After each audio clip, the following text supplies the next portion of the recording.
Today I am going to be making a gingerbread pineapple upside down cake in my Dash egg bite maker.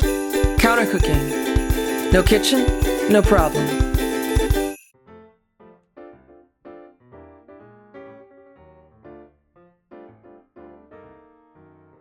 So I have my Christmas mug here, and I will be using this as my little mixing bowl. The first thing I'm adding is 1 egg.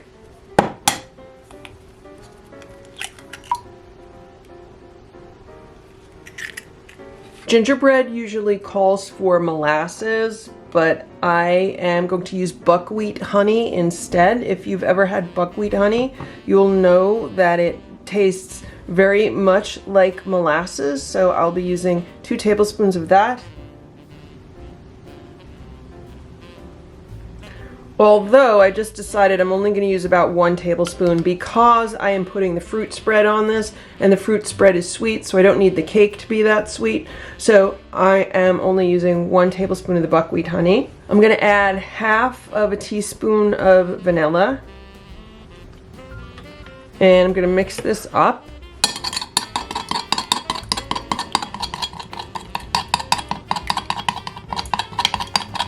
And to that, I am going to be adding 1/4 cup plus 2 tablespoons of almond flour. So there's a 1/4 cup of the almond flour, 1 tablespoon, and 2 tablespoons. I'm adding 1/8 of a teaspoon of baking soda, 1/4 teaspoon of cinnamon, 1/4 teaspoon of ginger, and 1/8 of a teaspoon of cloves. I'm also adding a pinch of salt. And I'm going to stir this together.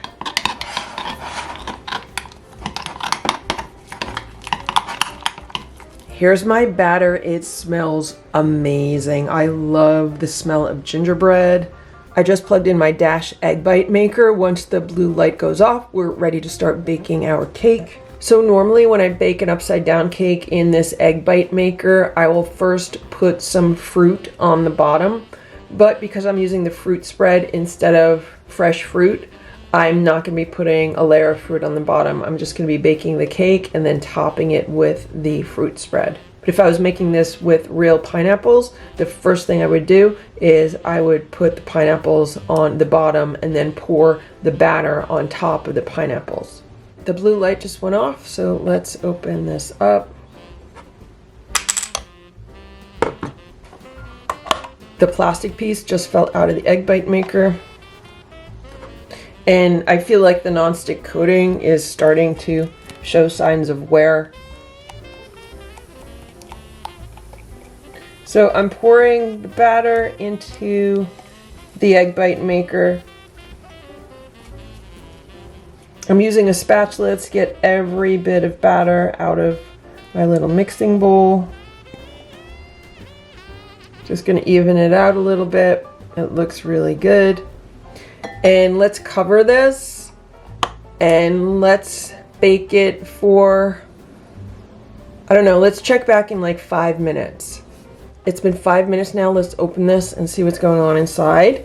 So it's baking nicely, but I could tell it's not done yet. So let's shut this and let's cook it for another 3 minutes. I would rather check it more often than overcook it. So I'll be back in about 3 minutes. Let's open this up.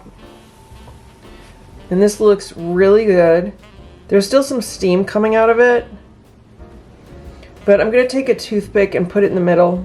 And let's see, is the toothpick going to come out clean? Yeah, the toothpick came out clean. However, because there is still quite a bit of steam coming out, I'm going to cook this for 1 more minute longer. It's been another minute, so for a total of 9 minutes. And that's what it's looking like. I like to touch it just to see how firm it is, and I think it's done. Hopefully it did not stick.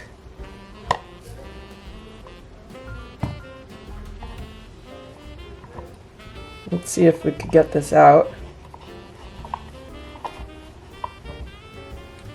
So that is what the bottom looks like. It's beautifully browned on the bottom. And then that's the top. So I'm gonna let it cool off for maybe 4 or 5 minutes, and then I'll be back and I'm gonna put the fruit spread on top. I am adding my pineapple fruit spread. I'm just gonna spread it on top.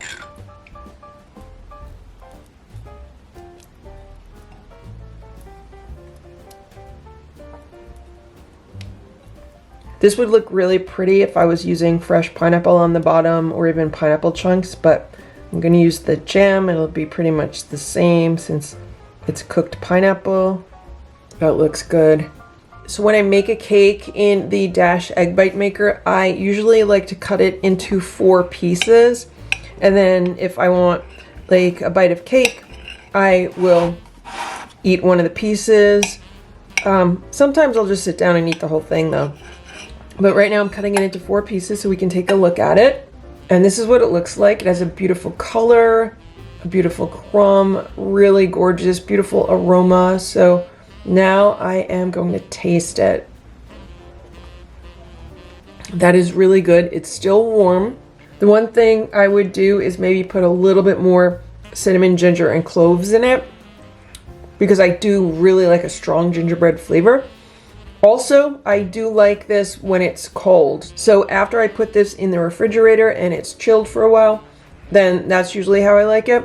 But right now it's really good. I'm very happy with this. This would make a great breakfast with a cup of coffee or a cup of tea. This is really good. And the pineapple spread goes really nicely with the gingerbread. It adds some extra sweetness. So this is a really nice combination. The pineapple spread works really well with the gingerbread. Ginger and pineapple is a great combination. I am really going to enjoy this. I'm probably going to eat half of this right now and put the other half in the fridge for later, for a dessert later. And so that is what I did with the fruit spread in my Bonne Maman Advent Calendar today. Thank you so much for watching this video. If you enjoyed it, please give it a thumbs up. Please subscribe to this channel if you'd like to see what else is in this Bonne Maman Advent Calendar. Thanks so much for watching. I hope you have a very happy holiday season. I just let it cool down a little bit more, and yeah, I like it when it's a bit cooler.